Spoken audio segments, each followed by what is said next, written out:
Bom dia, moçada, tudo bem? Tá me ouvindo bem aí?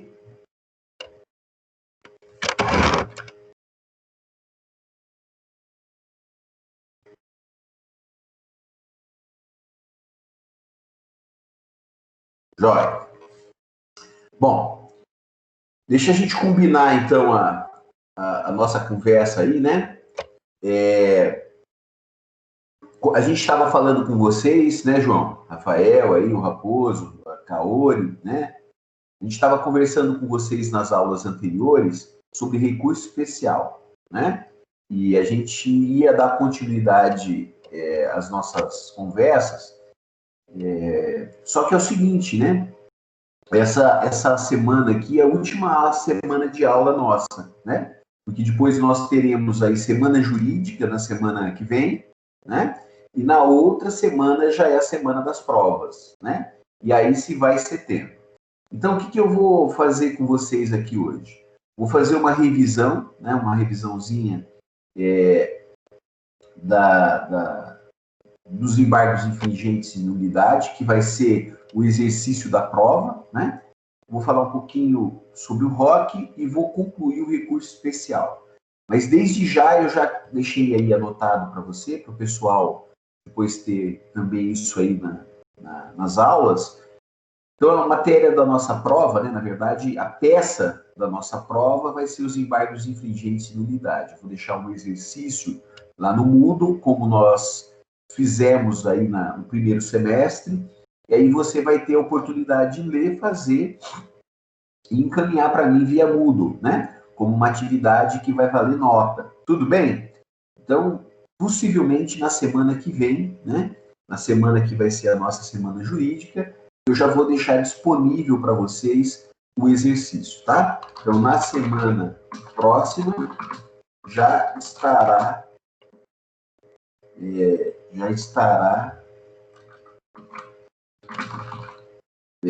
disponível o exercício da prova no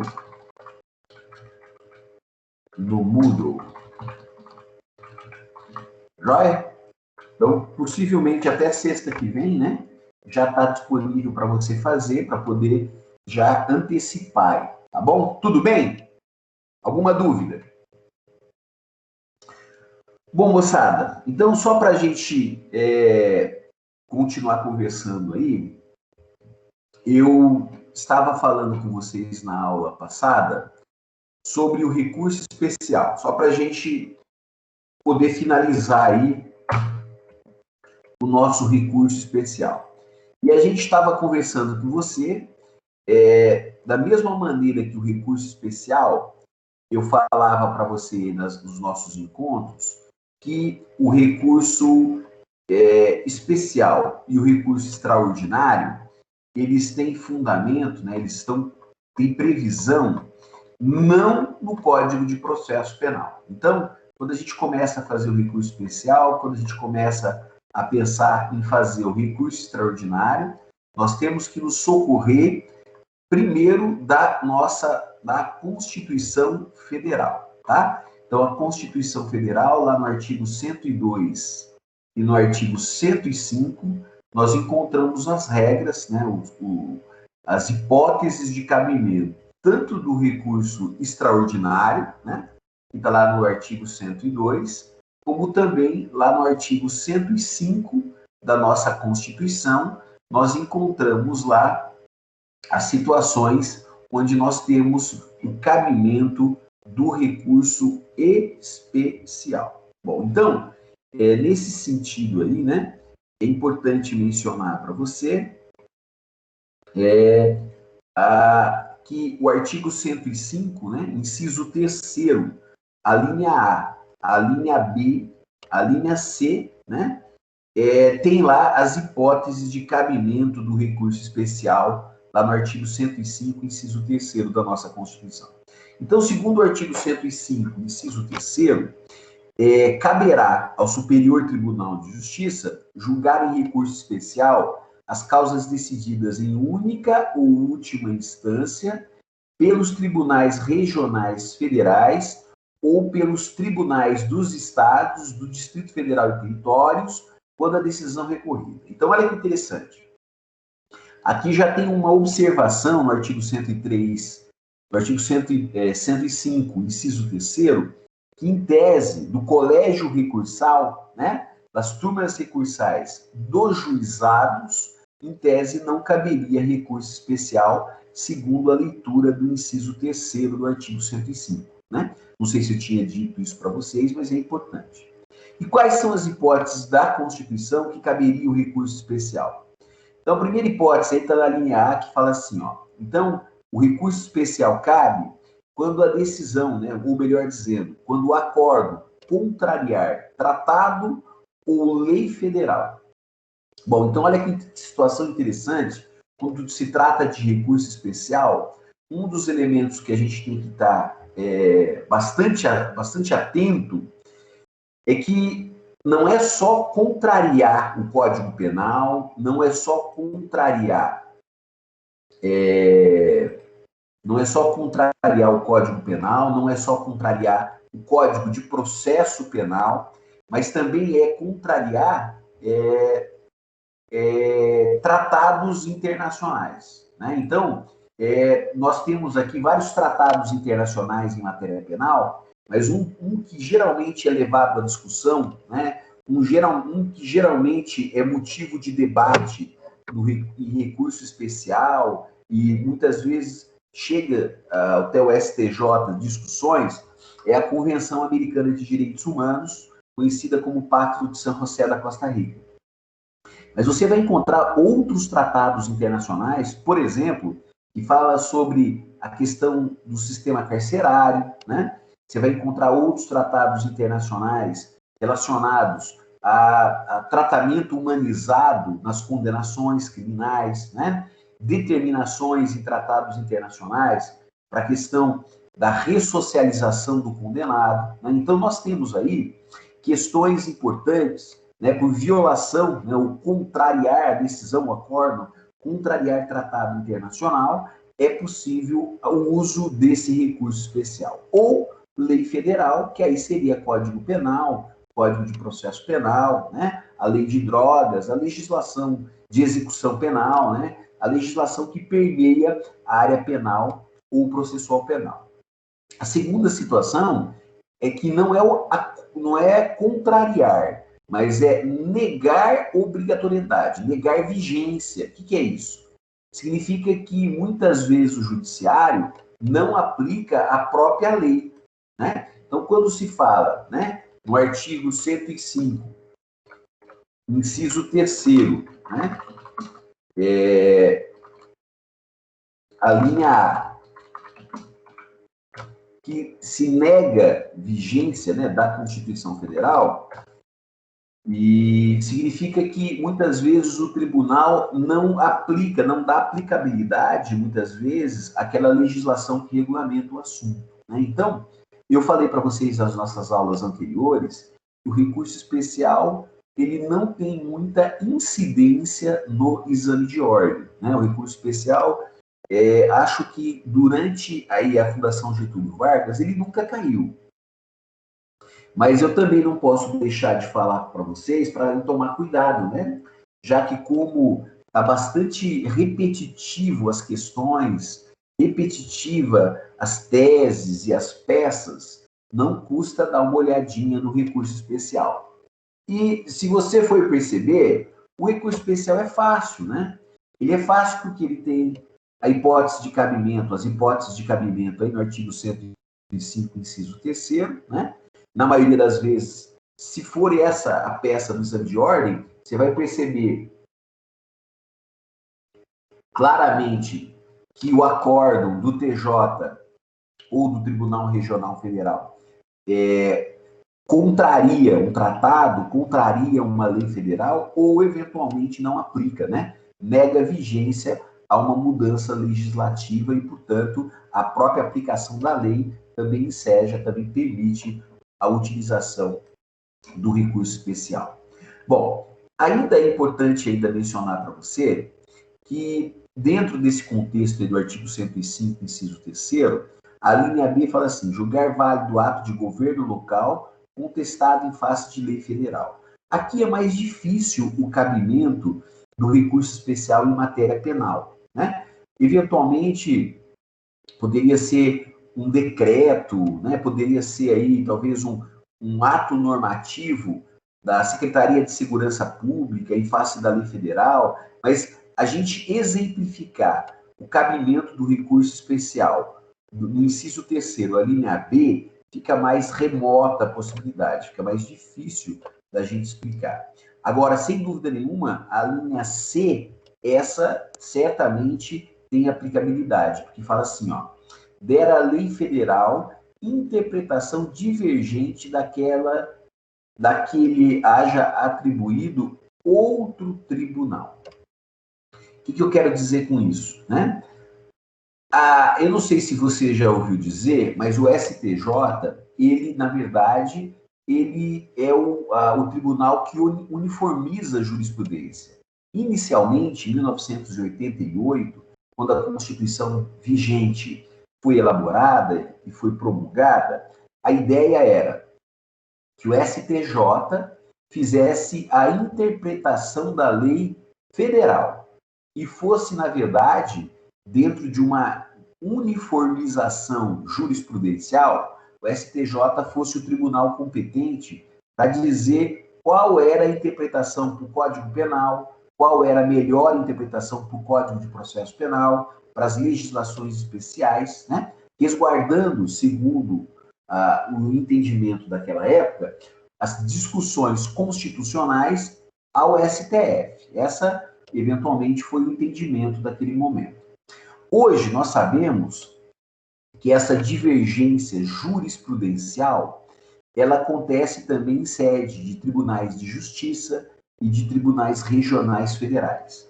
Nós sabemos também que de 1988 para cá, durante aí os últimos 10 anos, nós tivemos aí uma coletânea de modificações legislativas exigindo cada vez mais condições e pressupostos recursais mais estreitos para a gente poder levar as nossas discussões jurídicas até os tribunais superiores.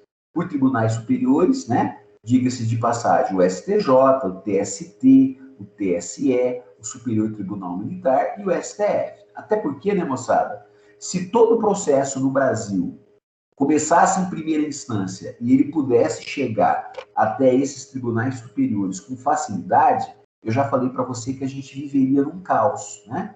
Ou seja, você imagina 11 ministros no Supremo julgando debates constitucionais do país todo, né? Ou, melhor dizendo, todo o processo que começa, eventualmente, poderia chegar com facilidade até o Supremo. Então, o que foi acontecendo nesses anos aí? Foram elaborados inúmeros filtros, né? Foi feita uma filtragem no sentido de diminuir cada dia mais as questões que permitem a discussão de um assunto jurídico no STJ e no STF. Tanto que logo aí, depois que a gente tiver a nossa semana jurídica na semana que vem, depois da nossa prova, a gente vai falar sobre o recurso extraordinário, e você vai ver lá que tem uma condição muito importante para se fazer o recurso extraordinário, que se chama repercussão geral, né?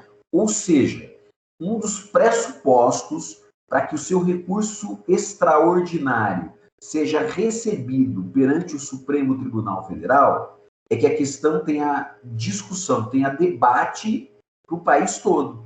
Não pode ser uma discussão isolada sobre o debate constitucional. Essa ideia de exigir a repercussão geral tem uma finalidade muito importante, que é reduzir o número de discussões, sem dúvida nenhuma, que podem chegar até o Supremo. Então, quando a gente fala em divergência jurisprudencial, a gente vai ter que demonstrar, no nosso recurso especial, que um tribunal está dando um entendimento diferenciado para o mesmo fato. Um dos exemplos que eu venho dando aqui é um exemplo um pouco antigo, lá de 2007, mas que vale aqui para a nossa aula de hoje. O que aconteceu em 2007? Acho que foi em 2007. A questão da progressão, né? A questão da progressão de regime para crimes hediondos. O que acontecia antes de 2007? Além dos crimes hediondos, lá no artigo 2º da Lei 8.072/90, falava que aqueles condenados que fossem condenados por crimes hediondos deveriam cumprir a pena em regime integralmente fechado. Essa discussão sempre gerou debate nos tribunais. E o que aconteceu em 2005, 2006? Os tribunais começaram a dar interpretação divergente para essa questão. Alguns tribunais, né, diziam o seguinte, que em razão do princípio da dignidade da pessoa humana, em razão do princípio da humanização da pena, em razão do princípio da individualização da pena, não havia possibilidade do sujeito cumprir uma pena em regime integralmente fechado. E até para a ressocialização dele, seria melhor a questão da progressão. E, portanto, alguns tribunais diziam o seguinte, apesar da lei dos crimes hediondos estabelecer lá que a pena deverá ser cumprida em regime integralmente fechado, isso, na verdade, ofende não só a nossa Constituição, mas ofende o Código Penal, que autoriza o sistema progressivo. Outros tribunais diziam que não. Né? Outros entendimentos jurisprudenciais falavam que isso é o maior absurdo. Né? Ou seja, se o crime é grave, se o crime está sendo eleito como um dos mais graves do sistema jurídico brasileiro, nada mais razoável de que a pena seja cumprida, sim, em regime integralmente fechado. Está percebendo que havia uma divergência jurisprudencial entre os tribunais do país, né? Isso, de uma certa maneira, cria o que a gente chama de insegurança jurídica, né? Porque o sujeito que estava cumprindo pena aqui em São Paulo tinha um tratamento pelo TJ. O sujeito que estava cumprindo pena no Paraná tinha outro entendimento. O sujeito que estava cumprindo pena no Rio Grande do Sul, né, tinha outra forma do tribunal entender. Então, essa questão, primeiramente, levou o debate até o STJ, justamente por essa divergência jurisprudencial. Você pode me falar assim, Cláudio, mas quem decidiu a parada foi o Supremo. É verdade. A última decisão, nesse exemplo que eu estou dando, foi dada pelo Supremo Tribunal Federal, que entendeu que a palavra cumprimento em regime integralmente fechado era inconstitucional. Mas antes desse debate chegar até o Supremo, ele também gerou discussão no STJ, justamente porque havia um grande comprometimento na divergência de entendimento que estava sendo dado pelos nossos tribunais. Então, hoje, é muito comum esse debate, né? Até porque nós temos os incidentes de resolução de demanda repetitiva que os tribunais de justiça dos estados também podem fazer, e os tribunais regionais federais também, os incidentes de assunção de competência também. E esses entendimentos sobre determinados temas podem gerar conflitos jurisprudenciais e de entendimento entre os tribunais do país, né? O que pode gerar uma busca de uma edição, né, de uma demanda repetitiva, né, de um precedente pelo STJ para pacificar esses entendimentos. Essa questão também acontece no mundo penal, né? Se você for consultar lá o STJ, o Superior Tribunal de Justiça, você vai encontrar com bastante facilidade, você vai encontrar lá vários casos né, várias situações onde nós temos, né, essas divergências em matéria tributária, né, mas também em matéria penal, em matéria processual penal. Isso também acontece com uma certa incidência, né? Até porque, com a possibilidade dos tribunais editarem entendimentos aí com força obrigatória, né? Com força de gerar um precedente no âmbito estadual ou no âmbito regional, isso pode gerar, sem dúvida nenhuma, confronto de entendimentos entre os tribunais, o que caberia ao advogado demonstrar no recurso especial e, consequentemente, buscar no STJ uma solução, né? uma pacificação desse entendimento, ou através de um IRDR, que também é possível, ou através da edição de uma súmula, né? Você vai perceber aí que as súmulas, muitas vezes, elas iniciam e elas acontecem, muitas vezes em razão dessas discussões, né? Desses conflitos que se estabelece entre decisões dos tribunais que eventualmente geram conflito e, portanto, gerando conflito, a necessidade, muitas vezes, do STJ decidir essa questão e uniformizar os entendimentos que nós temos. Bom, é importante dizer também, você já deve ter ouvido, eu já falei isso aí nas aulas anteriores, que quando a gente fala, então, do recurso especial, né? Quando a gente fala sobre recurso especial e recurso extraordinário, logo a gente vai falar sobre o extraordinário, também é importante lembrar o artigo 1029 do Código de Processo Civil. Quem assistiu a aula da semana passada percebeu eu falando com bastante insistência na atividade de prática aqui.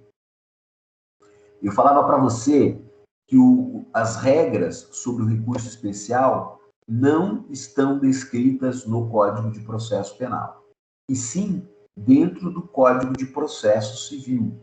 Então, é a Lei 13.105, né, que é o nosso Código de Processo Civil, a partir do artigo 1029, que regulamenta como que eu devo fazer o recurso, tanto o recurso extraordinário quanto o recurso especial. Bom, como nós estamos aí fechando o nosso bate-papo sobre o recurso especial, o que deve ter o meu recurso especial? Né? Na verdade, agora sim, né, entra naquilo que a gente falou, né? Como que é uma peça, como é que a peça, né, é feita, né, do recurso especial, né? Como é que se organiza essa peça? Ela não é muito diferente, né? Que tem que ter uma petição de interposição e razões recursais. Então, a primeira coisa que a gente tem que, quando fala em prática penal, né, que é a nossa matéria, nós temos que falar que a petição, o recurso especial, ele tem uma petição de interposição e as razões recursais. Você já sabe, né, que o prazo são 15 dias, né? 15 dias a contar da publicação do acórdão, né, da intimação do acórdão. E é importante te dizer que aqui tem uma outra dúvida, né? O prazo aqui é corrido ou é contado em dias úteis, já que a gente está trazendo de maneira subsidiária o CPC. E aqui tem dois entendimentos. Tem um pessoal que fala que esses 15 dias devem ser contados da maneira como exige o Código de Processo Civil, de forma a contar em dias úteis. Outro entendimento que me parece que é o que vem prevalecendo é que, apesar da gente utilizar as regras do Código de Processo Civil de maneira supletiva, de maneira subsidiária, dentro do mundo da prática penal, o prazo aqui não deve ser contado em dias úteis, mas em dias corridos, tá? Então, nós temos aí essa dificuldade também no âmbito doutrinário. Uma outra coisa é o efeito, né? Eu falei para você que, como regra, o recurso especial tem e o extraordinário só tem efeito devolutivo, né? E aqui, moçada, na aula passada também a gente tinha discutido um pouquinho com vocês, eu tinha falado o seguinte, que o grande debate é justamente aqui. Bom, se o recurso especial e o recurso extraordinário só tem efeito devolutivo, então aquele acórdão, o conteúdo decisório trazido com aquele acórdão, já pode ser executado. Já pode acontecer aquilo que a gente fala, que é antecipação dos efeitos da decisão, né? Já pode já pode acontecer a execução provisória da decisão. É o caso do nosso ex-presidente, né, do Lula, né, que buscou, através de recurso especial e recurso extraordinário, discutir o acórdão do TRF.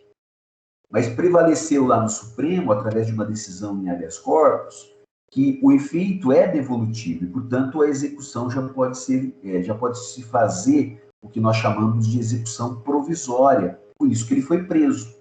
Apesar dele ter lá recurso especial, recurso extraordinário, discutindo no STJ e no STF a justiça e a ilegalidade dos acordos e das decisões, ele já se permitiu, segundo aquela decisão, segundo aquele precedente dado pelo pleno do STF, permitiu a execução provisória da decisão, encaminhando o ex-presidente para cumprimento de pena. Então, essa é a grande questão. Entretanto, é importante eu mencionar para você, que depois você deve dar uma olhadinha, que no caso aí do artigo, ainda dentro do Código de Processo Civil, é possível que em algumas situações, né, é possível que aconteça o efeito suspensivo, tá? É possível, em situações excepcionalíssimas, né, que o relator, né, do julgamento conceda de maneira excepcional o efeito suspensivo dentro do recurso especial e dentro do recurso extraordinário. É lógico que isso não é a regra, tá? É a exceção, na verdade, né? Não é a regra, é a exceção, mas isso é permitido pelo sistema, pela modificação, pelo Código de Processo Civil, né? De 2015, é possível essa possibilidade, de maneira excepcionalíssima, do efeito suspensivo. Também é possível o juízo de retratação, né? Segundo o artigo 1030, o artigo 1030 do CPC, também permite aí o juízo de retratação, o juízo que permite, entre aspas, né, voltar atrás na sua decisão, segundo o artigo 1030, inciso 5º, a linha cebola, tá? Aí está o juízo de retratação.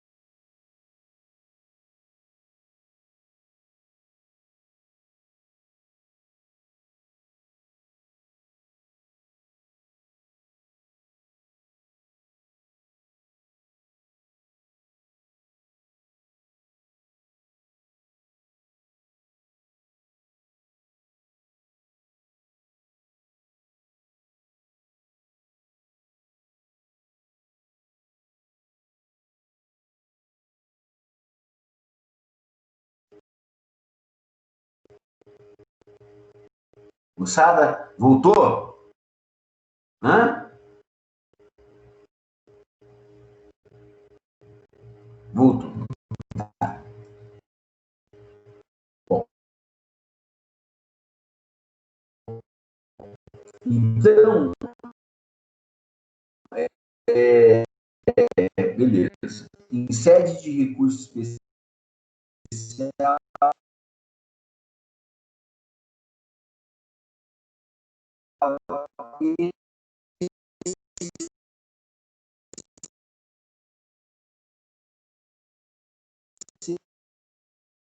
excepcionalidade.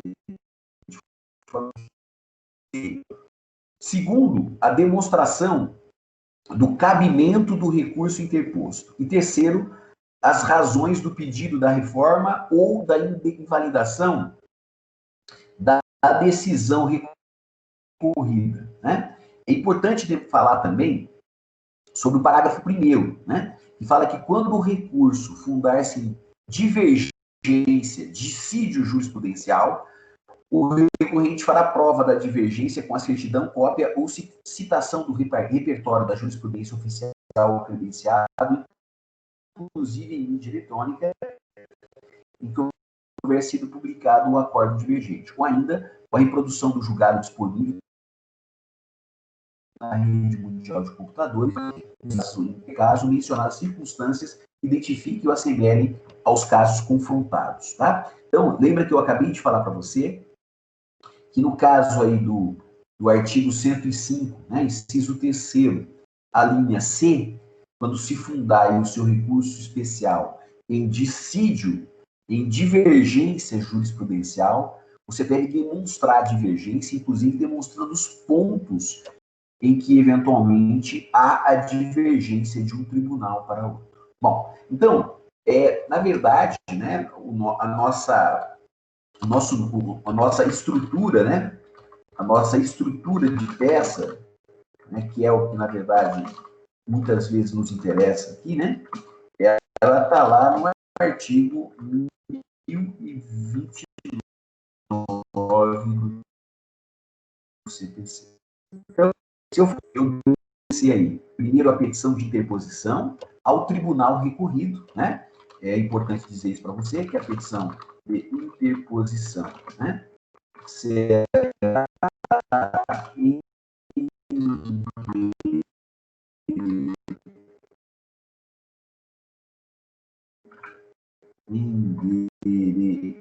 endereçada. Fica o TJ, o TRF, tá? E a gente vai falar com vocês aí nos andamentos, né, da possibilidade de agravo da decisão que indefere ou que nega seguimento ao recurso especial, né? E ela é bastante utilizada, já que eu falei para vocês que grande parte dos recursos especiais que são feitos não são conhecidos, né? E na maioria das vezes nega-se processamento ao recurso especial. Bom, mas nessa situação aqui, então, de maneira prática, né, eu vou demonstrar lá, né, dentro das razões recursais, só para a gente estabelecer, né, eu vou primeiro estabelecer o cabimento, né, o cabimento do REC, do recurso especial. É importante você demonstrar por que cabe o recurso especial. E para demonstrar o cabimento, né, o que eu tenho que juntar? O artigo, demonstrar, né, o artigo 105, inciso 3º, alíneas A, B ou C, tá? Então, o cabimento começa por aí, né? Alíneas A, B ou C. Ou A, contrário, o acordo, né? O acordo, ele é contrário à lei federal ou tratado internacional ou nega vigência a não só a lei federal ou a tratados internacionais. E o outro ponto extremamente importante é a divergência jurisprudencial, né? Isso, na verdade, é o grande foco do recurso especial. Na maioria das vezes, quando a gente vai construir o recurso especial, a gente vai discutir essas questões. E é lógico, né? Após o cabimento, né? Depois que você discutir o cabimento, né? Aí sim você vai demonstrar, né, os fundamentos de fato e direito. Lembrando que aqui nós não discutimos matéria de prova, né? O recurso especial não se presta a discutir matéria de elementos de prova, apenas matéria relacionada ao âmbito jurídico. E, por último, né, o pedido, né, de reforma ou invalidação da decisão. Então, a estrutura da peça é mais ou menos essa, né?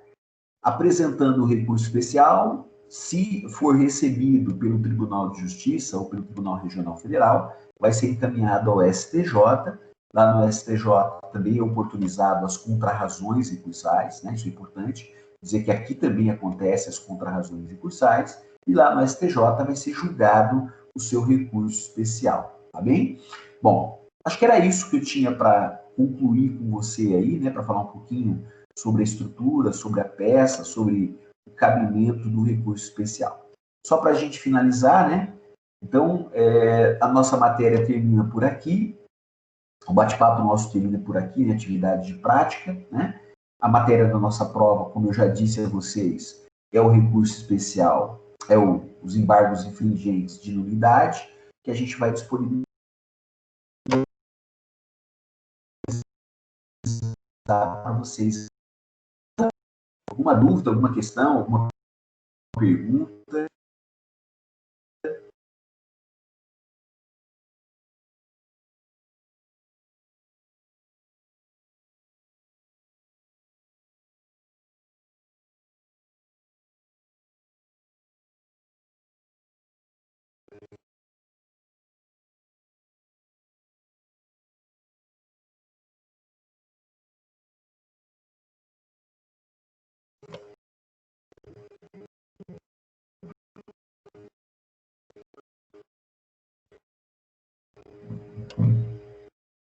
Bom, dando tudo certo aí, né? Semana que vem, então, semana jurídica, né? Parece que é um pessoal bacana que vai vir aí, acho que coordenado aí pelo professor Luciano. Na outra semana começa a nossa prova, tá bom? Beijo para vocês, então, tá joia? Até o retorno aí, beleza? Fiquem com Deus. Beijão.